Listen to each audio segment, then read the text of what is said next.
하겠습니다. 자, 오늘 열왕기상 16장 전체만 하더라도 왕들의 이름이 무려 5명이나 등장합니다. 한번 스크린 띄워줘 보시면, 자, 왕들의 이름을 5명을 볼 수 있는데요. 한번 읽어볼까요? 시작. 바하사, 엘라, 시므리, 오므리, 아합. 자, 총 몇 명이죠? 5명의 왕이 16장에 등장하는 걸 볼 수 있습니다. 우리 앞서 지난 시간 보면 북이스라엘 왕들의 기록만 보더라도 오늘 등장할 왕들의 내용과 그다지 다르지 않는 삶을 볼 수가 있습니다. 우리가 원래 거슬러 올라가면은 첫 단추를 잘못 깬 왕이 있었죠. 그 왕의 이름이 뭐죠? 그렇죠, 솔로몬이었어요.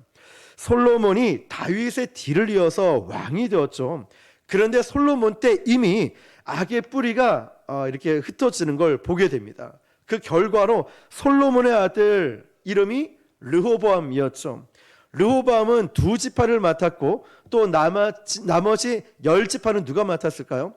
솔로몬의 종이었던 여로보암이 맡았다는 거죠. 자, 북이스라엘은 여로보암이 10지파를 맡았고 남유다 땅은 솔로몬의 아들 르호보암이 2지파를 맡아서 나라는 이렇게 분열이 되었습니다. 그렇게 분리가 되었는데도 사실은 뗄래야 뗄 수 없는 형제지간이었습니다.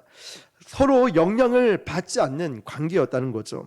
그럼에도 불구하고 오늘 북이스라엘 왕조의 역사를 보면은 유다는 당연히 경각심을 받아야 했음에도 불구하고 전혀 영향을 받지 않는데 이 초점을 맞추고 있습니다.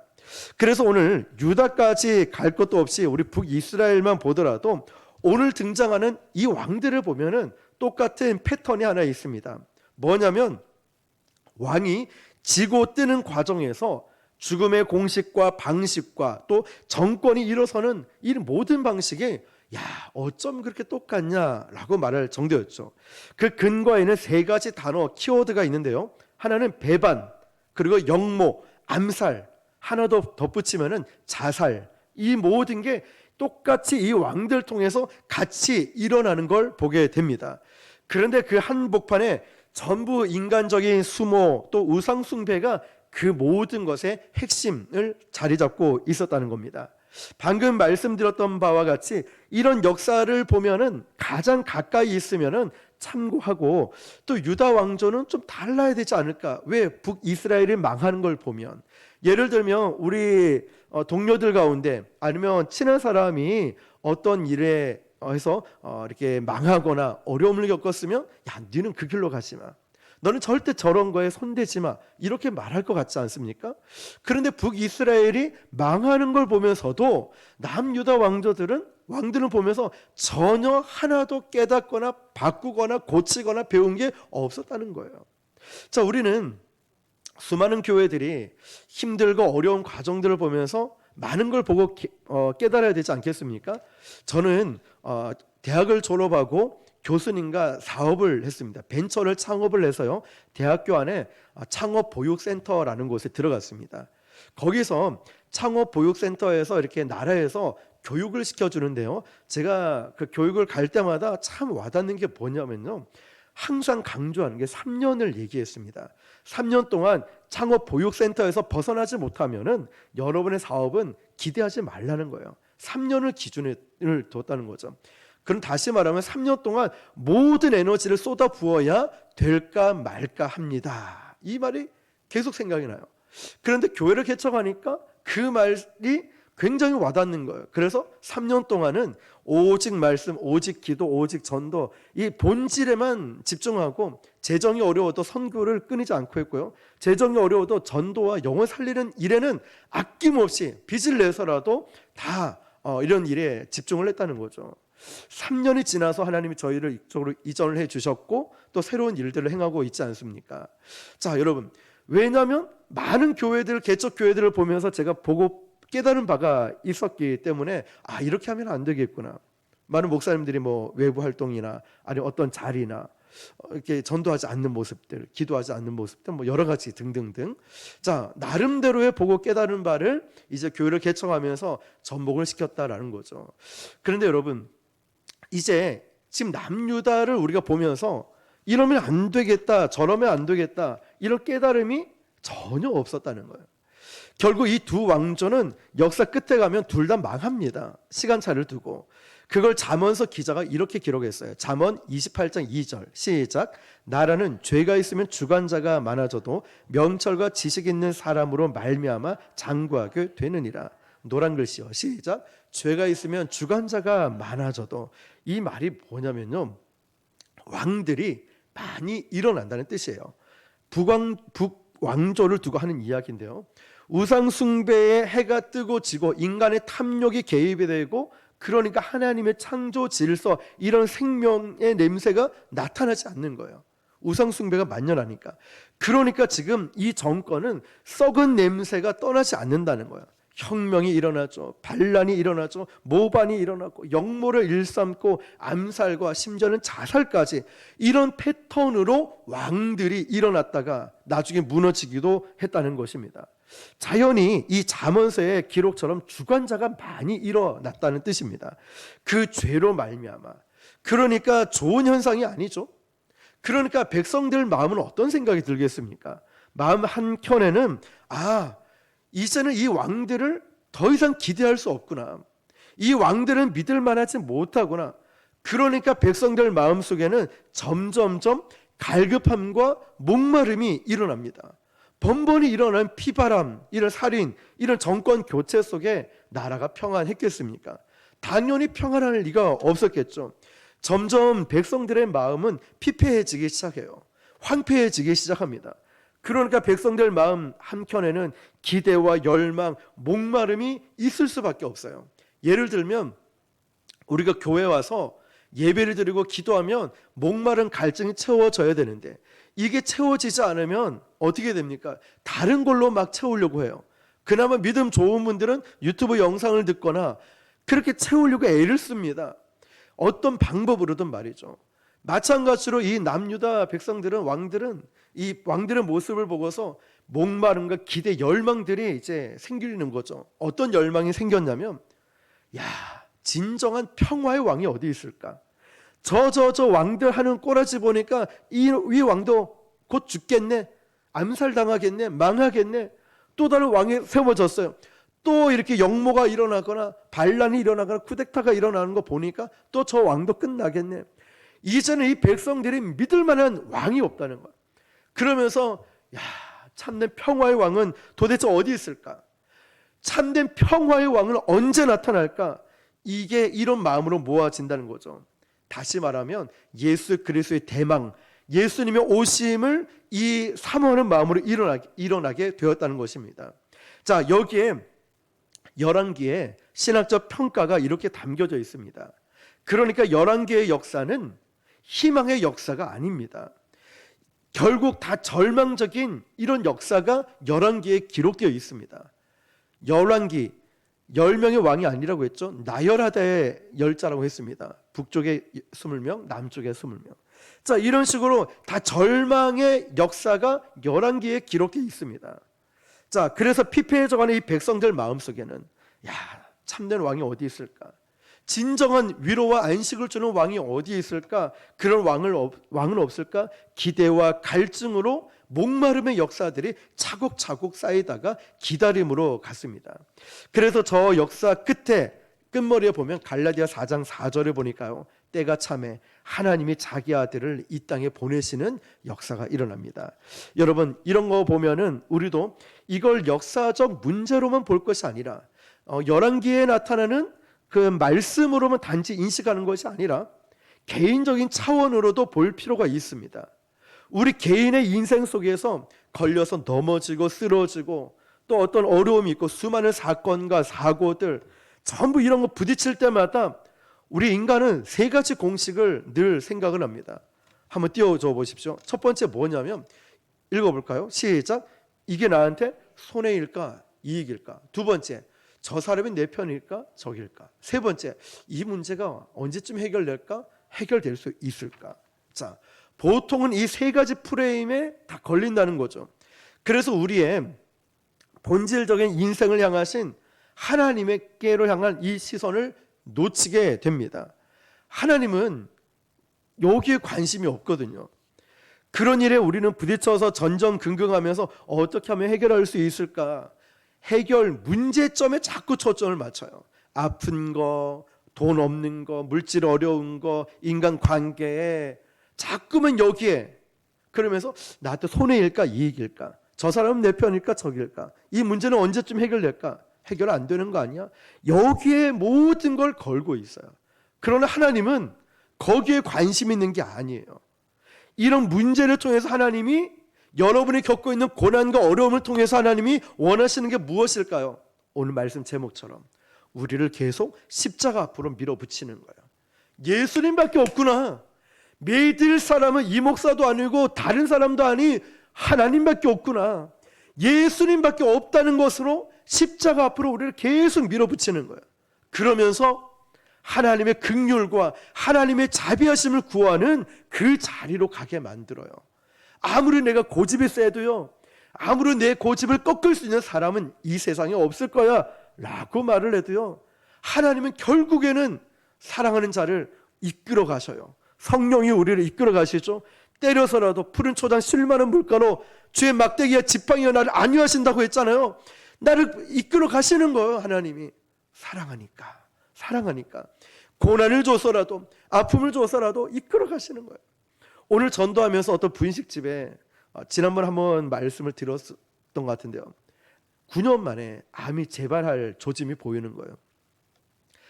이 조짐이 보여서 CT를 찍었는데 또 그 안 좋은 걸 또 다시 찍자고 해서 찍을까요 말까요 저보고 물어보길래, 그럴 때 제일 곤란해요. 저보고 막 물어보면 대답을 잘해야 되잖아요.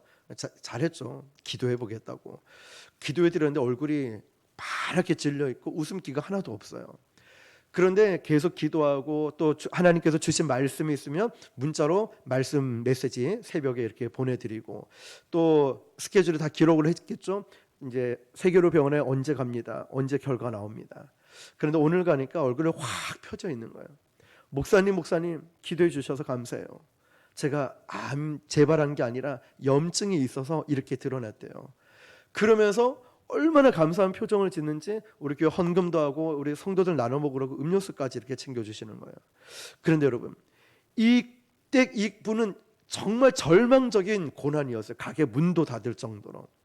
그런데 이분에게 정말 필요한 게 제가 말씀드린 딱 이 부분이었어요. 집사님, 하나님께서 집사님에게 원하시는 건 장사가 아니라 십자가 앞으로 기도의 자료로 하나님이 몰아내시는 거라고. 근데 기도 안 하고 버티면 안 됩니다. 이제 기도하셔야 됩니다.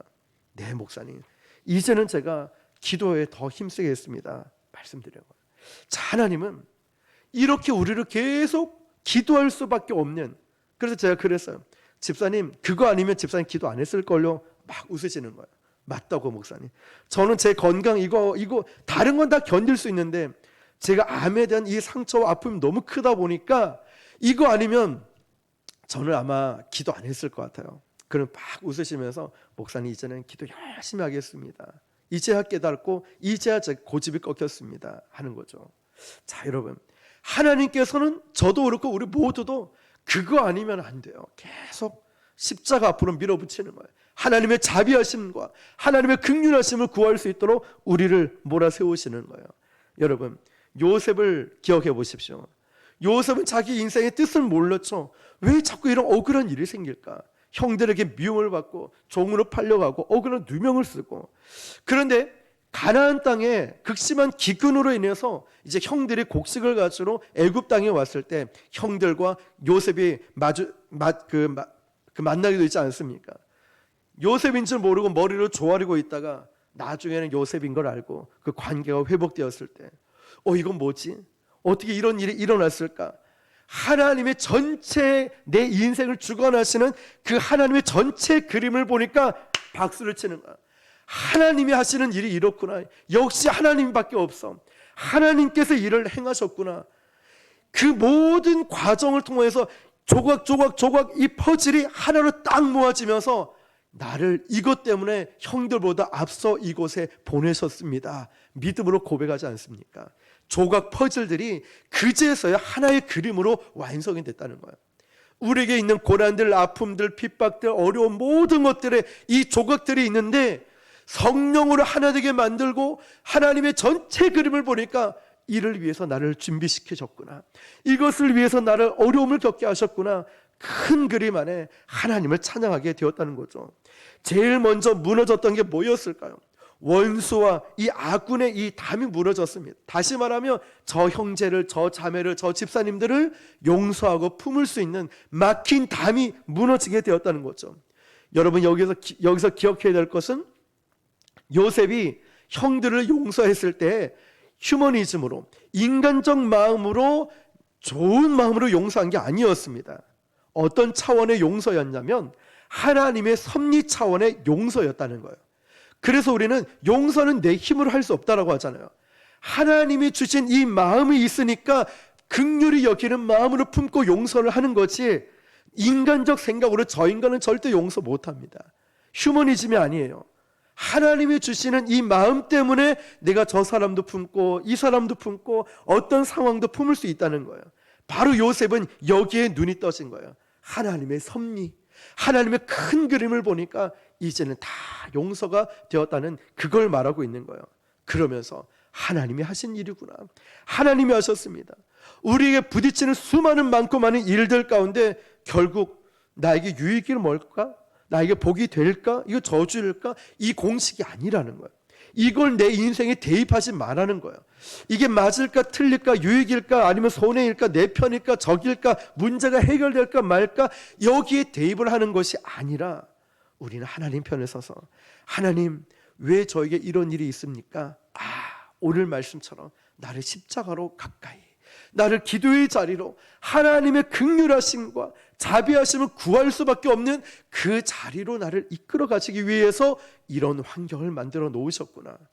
여러분, 하나님은 그렇게 폐업스러운 분이 아니십니다. 무슨 말이냐면 말 안 들으면 여지없이 때리고 말 잘 들으면 무한히 복을 주시는 그 낮은 정도, 우상들이 하는 그 낮은 정도의 하나님이 아니시라는 거예요.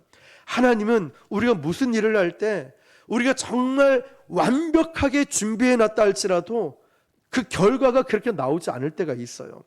또 더 이상 내가 준비할 수 없는 연약함 가운데 있다 할지라도 엉뚱하게 큰 역사가 일어날 때가 있다는 거죠. 다시 말하면 하나님은 우리를 계속해서 어디에 머물게 하냐면 하나님의 긍휼 가운데 머물게 하는 거예요. 하나님의 긍휼하심밖에 없음을. 그래서 내가 완벽하게 내가 할 부분도 준비하는 것이 중요합니다. 그렇지만 우리는 하나님의 은혜 가운데 있어야 돼요. 긍휼하심에 헤엄을 쳐야 되는 거예요. 발목, 무릎, 허리 정도가 아니라 잠기듯이 날마다 은혜 가운데 잠겨 있어야 돼요. 헤엄을 치듯이 하나님 은혜 가운데. 그래서 어떠한 사람도 어떤 상황도 이거를 바라볼 때 영적으로 바라보는 것, 육적인 눈으로 바라보는 게 아니라 이 영적인 것 말이죠. 그래서 우리는 우리 인생 가운데 하나님이 나를 십자가로 몰아가실 수 있도록, 나의 이 어려움은 결국 주님의 긍휼 아래 내가 머물 수 있도록 인도해 주신다는 거예요. 자, 여러분, 솔로몬이 그것이 바로 솔로몬이 깨닫는, 인생 저 마지막 황혼기가 다 와가는 그 시점에 깨달은 게 바로 이 부분이었어요. 세 가지였어요. 솔로몬이 살아보니까 야, 허무하더라. 다 가져봐도. 솔로몬이 내가 살아보니까 두 번째, 모순투성이더라. 인생이 열심히 노력한다고 다 되는 것도 아니고 또 대충 한다고 또 대충 안 되는 것도 아니라 모순이라. 또 살아보니까 솔로몬이 모든 게 불확실을 하더라. 저기에 비가 올지 이 구름에 비가 올지 생각지도 못하는데 천둥 번개가 친다는 거죠. 열왕의 역사들을 통해서 결국 하나님은 첫 번째 신학적 관심이 우리 인생들에게 오실 진정한 평화의 왕을 바라보도록 만드는 거예요. 왕들은 다 무너지고 쓰러지고 반역과 살인과 음모와 자살과 이게 계속 쳇바퀴처럼 반복이 되는데 결국 이걸 통하여서 우리는 세상의 왕이 아니라 다시 오실 평화의 왕을 바라보게 만드신다는 거예요. 그리고 왕들의 역사는 뭐 한 구절 한 구절 변함없이 똑같아요. 다 배반이 일어나고 살인 저지르고 술 취하고 우상 숭배가 일어나고 피해 혁명들이 일어나고 반란을 통해서 정권을 잡으면 제일 먼저 블레셋 땅에 또 우상 숭배를 만들고, 지난 시간 나누었죠. 그 전략 요충지였던 기브돈을 에워싸면서 막 전쟁을 치려고 합니다. 하나님이 원하시는 건 전쟁이 아니었어요. 땅을 점령하는 게 아니었거든요. 그 어려움이 있을 때 하나님 바라보고 그 고난이 오고 핍박이 올 때 더 하나님을 의지하라고 그 고난을 줬는데 고난을 엉뚱하게 해석을 해버려요. 아, 저 애굽과 손을 잡아야 되겠구나. 힘 있는 사람 손 잡아야 되겠구나. 아니에요. 하나님이 원하시는 건 엎드려 기도하는 것. 하나님이 원하시는 건 주님 바라보라고 하는데 깃부돈을 막 그 지역 그 땅을 차지하려고 행동을 하고 있으니 말이죠. 이스라엘 왕들도 똑같이 그 시도를 했습니다. 결국 어떻게 됐습니까? 그 땅을 차지하지 못했습니다. 그 엉뚱한 땅을 차지하려고 했던 싸움을 하려고 했던 것, 희생했던 것, 눈물, 엄청난 재정 다 어떻게 되었을까요? 다 헛쓰고 헛된 일이 되어버렸다는 거예요. 허사가 되었다는 거예요. 그러면 여러분 계속 성경 기자는 이 11개의 왕들이 자꾸 이렇게 뜨거워질 때마다 일관되게 빼놓지 않고 등장하는 문장이 있습니다. 뭘까요? 어떤 길로 행했더라? 여로보암의 길로 행했더라. 여로보암의 길로 행했더라. 세상을 말하는 거죠. 여로보암의 길로 행했더라 나와 있어요. 이런 죄악들은 하루아침에 이루어진 것이 아니거든요. 갑자기 스프링처럼 탁 튀어나온 게 아니거든요. 답습하고 문화가 돼서 전통으로 자리 잡아 있는 거예요. 죄를 몰라요. 그런 만연되고 있는 세속화된 걸 모르고 있다니까요. 그것이 전통이 되면 구조적 악이 됩니다. 구조적 악이 되면 공동체의 사람들에게 이게 죄인지 이게 옳은 건지 틀린 건지 기준이 모호해지기 시작합니다. 그러니까 나라에 혼란함이 일어나게 되는 거죠. 그게 하루아침에 이뤄진 일일까요? 아니죠. 누구 때부터 그랬을까요? 첫 단추를 잘못 깬 사람 누굽니까? 솔로몬 때부터. 바로의 딸 자기 아내 똑같이 왕궁을 만들지 않습니까? 그때부터 이제 애굽의 영향을 받겠다는 거잖아요. 신명기 17장에 나온 데 있죠. 세 가지를 금했죠. 계속 강조하죠. 첫 번째가 뭐였습니까? 마병을 의지하지 말았죠. 전쟁은 하나님께 속했으니까. 두 번째 뭐였습니까? 아내 많이 두지 말라고. 왜 그렇습니까? 우상들이 함께 들어오니까. 근데 1000명이나 뒀죠. 후궁까지. 그리고 세 번째 뭘 많이 두지 말았죠? 은금을 많이 두고 의지하지 말라고 했어요. 하나님을 의지하지 않으니까. 근데 돌뿌리에 부딪혀도 은이나 금이 될 만큼 이 모든 것을 솔로몬이 다 취하고 있지 않습니까? 첫 단추 잘못 깨니까 끝까지 맞지가 않아요. 그러면서 이 죄악으로 답습을 하니까 여로보암의 길로 행했더라. 여로보암의 길로 행했더라. 이 문장이 이 왕들이 나올 때마다 떠나지 않는 거예요. 그러다가 결정적으로 이 사람들이 이제 시므리, 오므리 그리고 아합까지 오늘까지 오게 된 겁니다. 아합 때의 그 반복된 죄의 패턴들이 축적이 돼가지고 오늘 본문 말씀이 16장에 어떤 사건으로 이렇게 마무리되는 걸 한번 볼게요. 우리 34절을 같이 읽습니다. 시작. 그 시대에 베델 사람 히엘이 여리고를 건축하였는데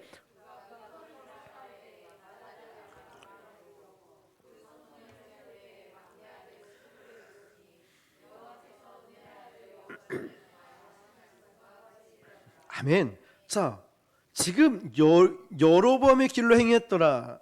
죄악이 만연하고 쌓아져 있었고 전통과 문화가 되어버려서 죄인지도 알지 못하고 여로보암으로 계속 그런 세상적인 길로 향하고 회개하지 않고 돌이키지 않고 있는 이 백성들에게 지금 어떤 일이 일어났냐면 무슨 운동이 아합 왕 때 일어났냐면 여리고 성을 재건하는 일이 일어났어요. 여리고성 기억하시죠? 여리고성이 어떤 성입니까? 이스라엘 백성들이 요단강을 건너자마자 제일 먼저 전투 벌린 성이 여리고성이잖아요. 그리고 여리고 전투를 함락했던 공식과 방식을 우리는 기억해내야 됩니다. 여호수아를 공부한 분이라면 여리고성은 무슨 전투였지? 기억을 해야 돼요. 여리고성 전투 앞에 누구를 만났을까요? 여호와의 군대 대장. 자, 경배를 했다 표현이 있기 때문에 하나님, 여호와 하나님이라고 우리가 말을 한 데 있죠. 자, 여리고성을 무너뜨리기 전에 여호와의 군대 대장을 만난 거예요. 그러면서 여호수아가 밤에 길을 거닐다가 야, 이걸 어떻게 이 여리고성을 무너뜨릴까 고민 걱정이 많이 있는데 여호와의 군대 대장을 만난 거예요. 너는 이제 나만 믿고 따라와라. 방법을 제시하고 알려주셨다는 거예요. 어떻게 알았죠? 성을 한 바퀴씩 돌고 마지막 7번째 되는 날 또 돌고 또 함성을 외치라고 했잖아요. 자, 그러면 여리고성의 전투는 무슨 전투였을까요? 규모, 크기, 총, 칼, 그 싸움이었을까요? 아니죠. 하나님의 권능과 은혜로 얻은 땅이 가나안 땅이라는 거예요. 그러면 이제 이 첫 전투가 갖고 있는 그 전쟁의 그 의미가 뭐였을까요? 크기가 아니죠. 총, 칼, 세력으로 뺏는 땅이 아니라는 거죠. 무슨 싸움일까요? 하나님 말씀에 대한 순종의 싸움이었다는 거예요. 이 전쟁 자체가 달라요. 전쟁의 그 의미, 싸움의 그 의미가 다르다니까요. 우리가 보통 가나안을 천국의 모델로 비유하는데 잘 몰라서 그런 거예요. 성경을 공부해 보면 그런 의미가 아닙니다. 가나안 땅은 천국의 모델이 아니라 예수 믿는 그리스도인들이 이 땅에서 얼마나 순종하여 그 약속한 복락을 누리는가에 대한 싸움이라는 거예요. 그러니까 가만히 있다고 해서 이걸 취하는 것이 아니라 우리는 정복해 가야 되는 거예요. 그래서 여호수아를 정복시대라고 부르잖아요. 그 땅은 이미 하나님이 주신 땅입니다. 그렇죠? 그런데 밟기만 하면, 다시 말해서 순종해서 나아가기만 하면 그 땅은 이미 주시는 땅이에요. 그래서 이 땅의 싸움의 본질이 뭐냐면 순종하는가, 순종하지 않는가, 이거에 대한 싸움이에요. 첫 번째 원리라는 거예요. 그런데 이 백성들은 크기, 힘, 총, 칼, 뭐 이런 크기와 규모로 싸우려고 하니까 싸움이 이게 초점이 맞지가 않는 거예요. 그리고 그 땅은 그렇게 싸우도록 명령된 땅이었습니다. 약속된 땅. 예수님의 질서와 통치 아래서만 누릴 수 있다는 그 땅이라는 거죠. 그런데 그 첫 번째 전쟁하는 곳이 여리고였어요. 그래서 여리고는 이스라엘 백성들이 한 거 뭐가 있었습니까? 일주일 동안, 6일 동안 성 주위를 한 바퀴씩 돌았고 마지막 날에 7바퀴 돌면서 야 크게 외쳤으니 성이 밖에서 안으로 무너져서 안에 있는 군사들이 다 죽었다라고 했죠. 이게 말이 되는 얘기입니까? 인간적 상식으로 보면 말도 안 되는 소리죠. 그런데 여러분, 늘 하나님의 역사는 논리로 설명이 되지 않아요. 이런 일들이 너무 많아요. 야, 도대체 어떻게 이런 일이 다 있지? 어떻게 이 병이 고쳐지지? 야, 내가 어떻게 방언을 받지? 내가 어떻게 이런 일을 다 하지? 논리로 이게 설명이 안 되는 일이 너무 많아요. 나 같은 게 어떻게 예수 믿고 구원받았지? 나 같은 게 어떻게 이렇게 쓰임받았지? 이 말할 수가 설명이 되지 않는 거예요. 그러니까 하나님의 백성들의 삶 자체가 이런 삶이라는 거죠.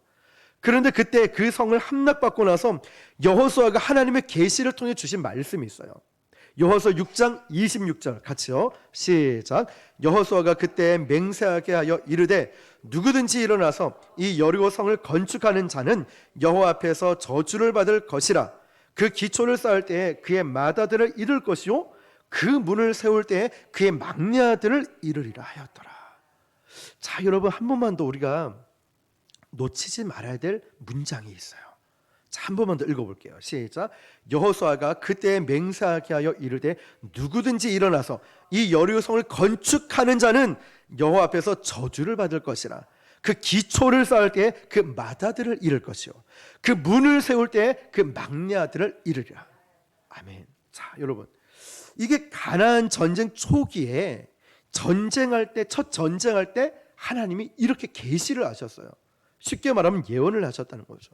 자, 그러면 34절 오늘 본문 다시 읽어볼게요. 시작.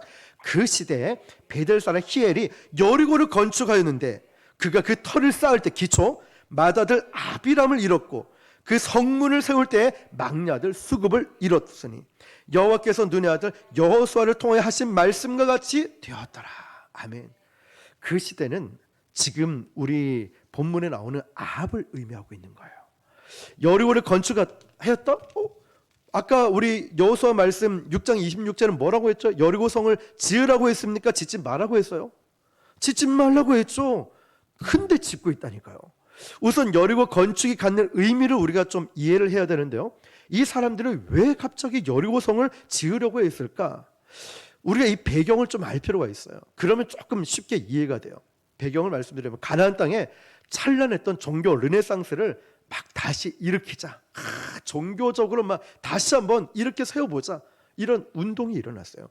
온갖 세계의 모든 잡신 우상들이 자유롭게 숭배하고 있던 그 종교 르네상스를 한번 재현해보자 운동이 일어나는 거예요. 그러니까 이때쯤 해서 여호와라는 신, 다시 말하면 여러 잡신들 중에 하나가 그냥 여호와라는 신이었어요. 혼합주의가 이미 깊이 들어와 있었거든요. 뭐 여호와 하나님, 그래, 뭐 몇 번째, 또 어떤 신 쭉 다 들어와 있는 거예요. 여로보암의 길을 따라서 조금 더 한 단계 또 올라가서 우리가 보면은 솔로몬이 몇 명의 아내와 후궁을 뒀다 했죠? 1000명이었죠. 그러면 1000명이 가지고 온 우상들이 있었다는 거예요. 자기들이 가지고 온 1번 신, 2번 신, 67번, 78번, 99번, 100 이러면서 1000명의 신이 우상들이 들어와 있어요. 자, 의식 없이 종교 백화점으로 자리 잡고 있었습니다. 솔로몬 시대에. 그리고 지금 아합 시대에는 아합의 아내가 누군지 아십니까? 그렇죠. 우리 다음 시간 이제 잘 아는 엘리야 이야기가 나올 거예요. 이세벨은 어느 지역 사람이냐면 시돈의 여자예요. 시돈이라는 지역은 또 이방 지역이거든요. 이방의 우상을 섬겼다는 거죠. 역대 이스라엘 왕들은 왕이 되자마자 하나님께 나라의 안보를 의지한 것이 아니라 전략의 요충지였던 주변 나라 여인들과 그 신들과 우상들을 수입을 해서 그냥 이 나라 좀 지켜달라, 하나님이 기뻐하시지 않는 방법으로 백성과 나라를 지켜달라고 했던 거예요. 하나님이 기뻐하시지 않는 방법으로, 하나님이 기뻐하시지 않는 방법으로 교회를 섬기고 인간적 방법으로 일을 하려고 그러고 세속화시키려고 그러고 혈기와 감정과 돈만 있으면 된다, 뭐 어떤 거든 그 인간적인 막 정치적인 것 아니라는 거예요. 하나님이 기뻐하시지 않는 방법으로 나라는 지킬 수가 없어요. 나도 못 지키고 우리 교회도 못 지키는 거예요. 하나님이 기뻐하시지 않는 방법은 다 제거되어야 될 줄 믿습니다. 내 신앙에서, 내 인생에서, 우리 교회에서도요, 우리 정말 저도 그렇고 여러분, 하나님이 기뻐하시지 않는 일은 하지 않길 바랍니다. 여러분 저를 위해서도 기도해 주시고 저도 여러분을 위해 기도해서 우리가 하나님이 기뻐하시는 일만 골라서 감당할 수 있기를 축복합니다. 어떻게 하면 복을 줄까? 아이고 참 이쁘다. 예, 이쁘다 칭찬받는 우리 모두가 되어야 되지 않겠습니까? 저는 세상적인 그런 거 잘 모를 뿐더러 관심 없어요. 왜냐, 복음 전하기도 바쁜데, 우리 교회 성도들 케어하고 섬기기도 바쁜데 제가 어디에 뭐 딴 데 눈 돌리겠습니까? 근데 자 보세요, 이 백성들이 이 절정이 어떤 운동으로 우상을 막 이 온갖 우상을 막 수집해가지고 종교의 막 폭발적인 르네상스를 일으키자, 이런 운동이 일어났어요. 뭐든지요, 일을 하려면 붐이 일어나야 돼. 붐. 교회에서 전도 축제를 할 때도요, 붐이 일어나야 전체가 움직이거든요. 제가 이전 교회 섬겼을 때 지금 이 전도 축제를 해놓고 기획을 해놓고서는 식사를 뭘 할까, 그리고 예배는 어떻게 드릴까, 프로그램을 어떻게 할까, 유명한 강사 누구 초청할까. 아니요 장로님, 이게 중요한 게 아니에요. 어떻게 하면 전도하고 어떻게 하면 한 사람을 더 데려올까, 이거는 지금 왜 한마디도 안 하십니까? 우리는 뭐 알아서 다 데려옵니다. 100년 넘은 교회였으니까 역사와 전통을 자랑하는 교회라서 늘 오는 숫자가 있습니다. 근데 와서 딱 당일날 돼보니까 깜짝 놀랐습니다. 늘 오는 숫자가 6명이었나? 6분 오시고 그 다음 주에도 안 오셨어요. 전 너무 충격이에요. 그래서 말씀드렸죠. 장로님, 뭐든지 하자 으쌰 이런 붐이 일어나야 모두가 함께 움직이는데 이렇게 몇 명 움직여서는 안 됩니다. 행사는. 이런 것처럼 여기에 막 우상들이 일어나기 시작하는 거예요. 그 중에 이제 마지막 절정이 여리고 성을 재건하자 운동이 일어난 거예요. 왜냐? 이 땅의 과거에 매력적이었거든요. 여리고 성은 찬란했거든요. 종교적 이 우상 숭배의 부흥을 가져오자, 그래서 히엘이라는 사람이 책임을 맡아서 이 성을 건축합니다. 34절에 보니까 좀 전에 읽었던 말씀 나오죠. 히엘이 여리고를 건축하였는데 그가 그 터를 쌓을 때에 맏아들 아비람을 잃었고. 자 여러분, 터를 쌓는다는 것은 이 공사를 시작할 때일까요? 중간할 때일까요? 시작할 때죠. 마무리할 때가 아니고 시작할 때 터를 쌓는 거예요. 터를, 공사를 시작하려고. 그럼 시작할 때 맏아들을 죽었다면 어떻게 해야 될까요? 당연히 중단해야 되죠. 지금도 뉴스에서 보면은 사고가 일어나고 사망 사건이 일어나면 올스톱을 하고 막 경찰 오고 막 조사 막 들어가지 않습니까? 중단해야 옳아요. 마다들이 죽었는데. 그런데 이 공사는 인간의 완악함과 이 고집과 불순종으로 불도처처럼 막 밀어붙이는 거야. 아, 괜찮아, 괜찮아. 내가 책임질게. 하자, 공사하자. 밀어붙이는 거야. 자, 이렇게 해서 나중에 성장 문을 달 때가 왔어요. 성문을 세울 때가 왔다는 거죠. 성문을 세운다, 문짝을 단다는 것은 공사의 어느 부분에 해당할까요? 그렇죠. 마지막, 마무리 단계예요. 그동안 공사가 중단되지 않았다는 말이죠. 일관성 있게 그냥 밀어붙여 이러면서 공사를 했다는 거예요. 고집, 불순종, 마치 우리 이런 모습들 말이에요. 자, 그 인간의 악, 죄악, 죄의 끈질김, 이걸 나타내는 거예요. 인간의 죄가 얼마나 끈질긴지, 고집은 또 얼마나 센지, 이 악한 일들은 얼마나 이렇게 막 성행하는지, 이걸 설명해 주는 거예요. 아들이 죽었는데 그냥 밀어붙여 가는 거예요. 여기에 더 근본적인 문제가 있습니다. 뭘까요? 하나님 말씀이 완전히 무시됐어요. 하나님 말씀 분명히 여호수아 6장 26절에 분명히 그렇게 말씀하고 있는데 이 백성들은 하나님 말씀을 무시해요. 아, 내 생각에, 내 방법에, 내 기준에, 내 경험상 자꾸만 이걸 가져오는 거예요. 자, 우리는 그런 모습이 있지 않을까요? 이미 여호수아에게 이 말씀은 명시되었습니다.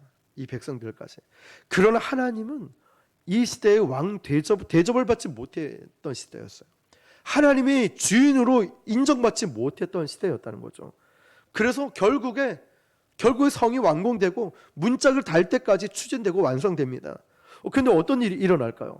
이어지는 여호수아의 계시의 말씀대로 한번 읽어볼까요? 34절. 자, 가운데 보면 그 성문부터 시작.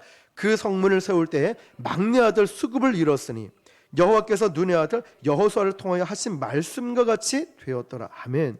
자, 여러분, 우리는 이 부분에서 열왕기상의 개론에 대해서 조금 더 알 필요가 있어요. 뭐냐면 지난주 나누었듯이 열왕기라는 책은 언제 쓰여졌을까요? 포로기에 쓰여졌어요. 열왕기상. 자, 결국 유다도 망하고 이스라엘도 망했습니다. 시간 차이를 두고 끔찍한 이 포로 생활을 하고 있다는 거예요. 이때 이들은 신학적으로 흔들리니까 신앙도 흔들리기 시작하는 거예요.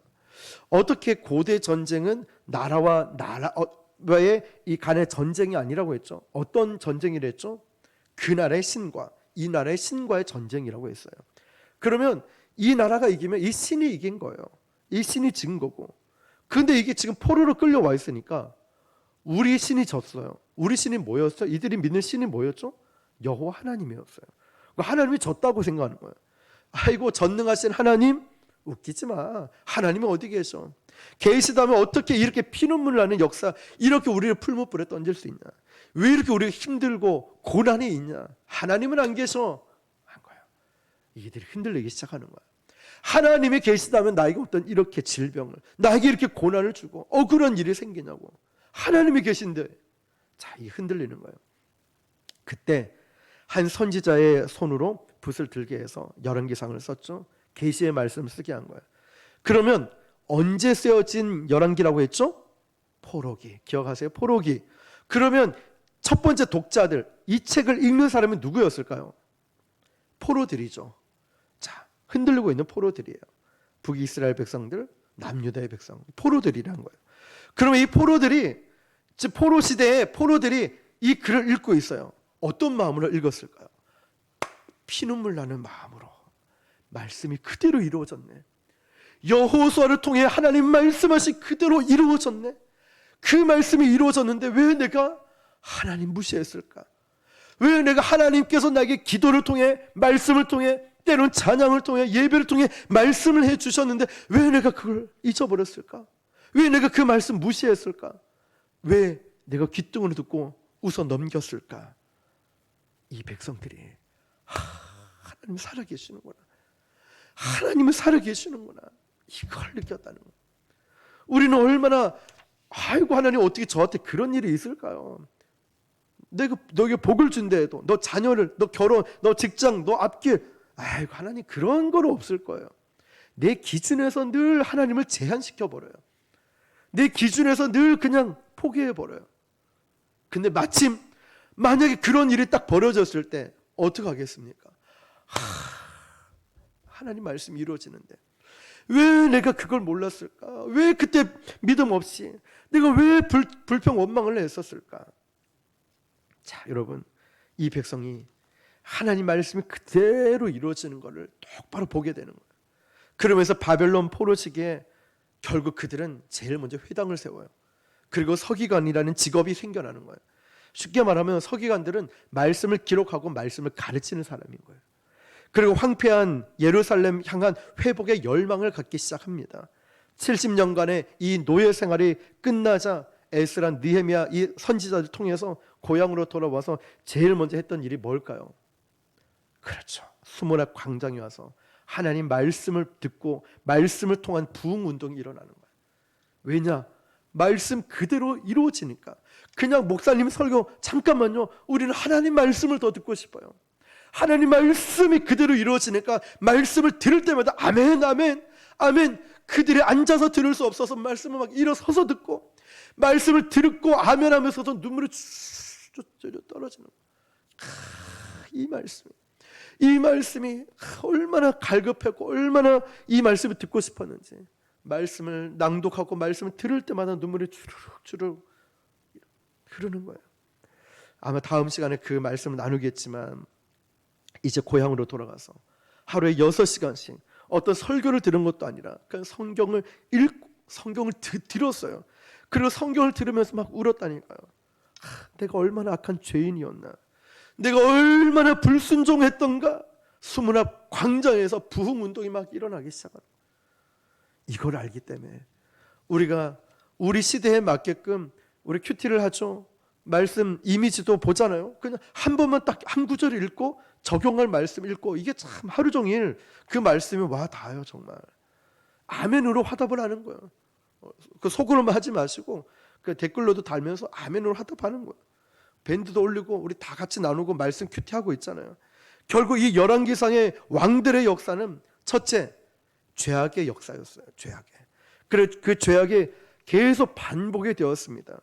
왕들은 자기의 안위와 나라를 지키고자 모든 투자와 모든 노력을 했지만 헛수고로 돌아가 버렸어요.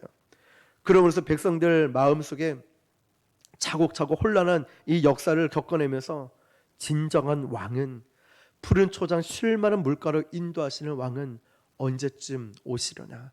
메시아 대망사상, 주님 언제 오시겠습니까? 마라나타, 아멘 주 예수여 오시옵소서. 마음속에 이 갈증이 일어나는 거예요. 나는 저 세상의 왕 의지하지 않아. 나 아무리 잘생기고 멋지고 능력 있고 카리스마 있다 해도 난 이제 더 이상 너를 믿지 않아. 주님 언제 오시겠습니까? 메시아 대망사상이 마음속에 갈증으로 일어나기 시작하는 거예요. 그래서 여러분 시편 127편에 보면 유명한 시가 나옵니다. 1절 2절을 같이 읽어볼게요. 시작. 여호와께서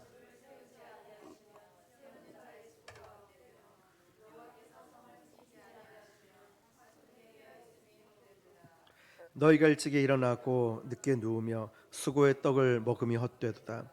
그러므로 여호와께서 그의 사랑하는 자에게는 잠을 주시는도다. 아멘. 여러분 1절 한번 띄워보시고요. 헛되도다 몇 번 나왔죠? 네, 다음 2절에 한 번 나왔죠. 총 몇 번입니까? 3번 나왔어요. 이거는 문학적 기법인데요. 3번 이렇게 헛되다 나온다는 건 완전히 헛되다라는 뜻을 의미합니다. 인간의 모든 수고는 헛되다. 이게 결론인 거예요. 그리고 그 다음 절이 백미죠. 그러므로 앞에 어떤 결론이 나오냐면은 여호와께서 그 사랑하는 자에게 뭘 준다고요? 잠을 준다고. 근데 여러분 전혀 뜬금없이 왜 갑자기 잠을 준다라고 했을까요? 앞뒤도 맞지 않고 사랑하는 자가 누구지? 잠은 또 무슨 의미일까? 우리가 생각하기로 그냥 너도 사랑하는 형제니까 집사님이니까 잠을 준대 빨리 자. 예배 시간에도 자. 사랑하는 자에게 잠을 주니까 자면 돼. 성경에 기록돼 있잖아. 우리는 성경을 배우고 있죠? 그럼 좀 달라야 되지 않을까요? 여기서 나오는 잠은 죽음을 의미하는 거예요. 그리고 사랑하시는 자를 죽인다는 뜻으로 의미하는 거예요. 사랑하는 자가 누구냐면 예수님이 이제 공생애를 시작하실 때 요단강에서 세례를 받고 올라오실 때 하늘 문이 열리면서 하나님의 음성이 들리죠. 이는 내 사랑하는 아들이요 내 기뻐하는 자라. 자, 유일하게 그 호칭에 응대할 수 있는 분은 바로 한 분밖에 없었어요. 예수 그리스도. 예수님밖에 없다는 거죠. 그래서 인간의 헛된 수고 때문에 예수님이 오셔야 했고 또 오셔서 예수님이 십자가에 죽으셔야 했다는 바로 그렇게 말씀하는 거예요. 자, 여러분, 어떤 분은 예전에 이렇게 말씀하는 분도 계셨어요. 목사님은 항상 꼭 왜 이렇게 십자가 얘기, 예수님 이런 설교만 하는지 이런 얘기를 하셨어요. 그러면서 좀 다른 것 좀 하라고. 근데 여러분, 잘 보면 모든 인간의 문제가 뭐냐면 십자가에 예수님을 만나는가 못 만나는가의 이 싸움이라는 거예요. 결국 교회 와서 예수님을 만나느냐 못 만나느냐, 내 인생에서 예수님을 만나느냐 못 만나느냐, 하나님의 관심은 그거밖에 없거든요. 우리는 어떤 물질이나 뭐 잘됨이나 형통에 뭐 여러 가지 있겠죠. 근데 하나님의 관심은 그게 아니라 네가 예수님을 만났느냐 못 만났느냐, 그 십자가의 주님을 체험했느냐 못했느냐, 여기에 하나님의 관심이거든요. 성경이 어디를 펼쳐봐도 하나님은 두 가지를 말씀하셔요. 하나님은 어떤 분이신가, 그리고 하나님은 그 하나님은 우리를 어떻게 사랑하셨는가. 이런 오욕스러운 왕들의 이야기를 통해서 절망의 역사를 보여줍니다. 그리고 유다마저도 이 절망의 역사에서 배우는 게 하나도 없어요. 북이스라엘이 망하는 걸 보면서도 하나도 습득을 하지 못해요. 배우지를 못해요. 유다는 우리는 괜찮겠지, 우리는 선택받은 백성이니까 괜찮겠지. 똑같이 망해요. 너희도 똑같아. 판단하지 말라고 했잖아요. 똑같다고. 그럼에도 하나님은 이런 아픈 방식을 통해서라도 이 백성을 포기하거나 놓아버리지 않고 구속하셔서 다시 예수 그리스도를 통해서 그들을 건져내 주신다는 거예요. 포기하지 않는다는 거예요. 아무리 죄악 가운데 아무리 잘못하고 어려움이 있어도 오히려 그 고난을 통해서 메시아이신 주님만 바라보게 하셨다는 거죠. 이게 바로 성경 전체의 이야기고 열왕들의 기에 나오는 결론이라는 거죠. 우리는 두 가지를 생각하고 오늘 기도했으면 좋겠는데요. 첫째는 뭐냐면 그들은 포로 생활 속에서 무엇을 봤을까요? 뭘 생각했을까요? 말씀으로 돌아가야 되겠다. 하나님 말씀이 그대로 이루어졌어요. 여호수아 6장 26절에 마다들이 죽고 막냐들이 죽고 이런 과정들이 똑같이 그대로 이루어진 거 보면서 그들은 아마 눈물을 펑펑 쏟아내면서 그 말씀을 받지 않았을까요? 하나님 말씀이 그대로 이루어지는데 내가 지금 뭐 하고 있었냐? 불순종의 결과가 나의 모습이라는 거예요. 이보다 더 확실한 교훈이 어디 있겠습니까? 그래서 한 가지, 여호와께 돌아가자. 말씀으로 돌아가자. 오늘 지난주 계속 하나님이 그 찬양을 주시고 그 말씀을 우리에게 주셔요. 여호와께로 돌아가자. 말씀으로 돌아가자. 내 백성이 나를 떠나 죄악 가운데 있어도 하나님은 그를 포기하지 않고 그들을 감싸 안아주시고 위로하고 품어주시면서 그들의 고백, 여호와께 돌아가자. 말씀으로 돌아가자. 다른 거 아니에요. 뭐 이 목사에게로 가까이 친하게 지내자 이런 것도 아니에요. 하나님 말씀으로. 설교도 잘 들어야 되겠죠? 근데 말씀으로 돌아가야 돼요. 하나님 말씀이 나에게 뭐라고 하시는가? 오늘 여호와의 말씀이 나에게 어떤 찔림을 주시는가? 여호와의 말씀이 나에게 어떤 비전과 계시를 주시는가? 이 하나님 성경책에 나온 말씀으로 돌아가는 거예요. 말씀 그대로 이루어지니까. 그리고 우리의 삶에는 항상 어떤 사건이나 사고, 문제들이 있죠. 이게 나에게 이익이 될까? 손해일까? 내 편이냐 네 편이냐? 이런 프레임이 있어요. 자꾸 여기에 우리는 초점을 맞추려고 해요. 아니에요. 하나님 그런 사건과 사고, 아픔들, 억울함들, 힘든 걸 통하여서 나를 기도하게끔, 나를 십자가로 몰아가는 거예요. 이게 하나님의 열심이라는 거예요. 하나님의 열심으로 우리가 그 십자가로 가게 만드는 그 영안, 이 눈이 열릴 수 있길 바랍니다. 여러분 어떤 어려움이 있어요? 어떤 고난이 있고 어떤 힘듦이 있습니까? 영안이 열리고 눈이 열리면 이것 때문에 십자가 앞으로 가라는 하나님 아버지의 열심, 그 사랑, 그 긍휼하심이 느껴질 겁니다. 오늘 두 가지를 놓고 우리가 기도했으면 좋겠는데요. 먼저 첫 번째 이거죠. 한 가지 이겁니다. 하나님, 제가 여호와께로 돌아갈게요.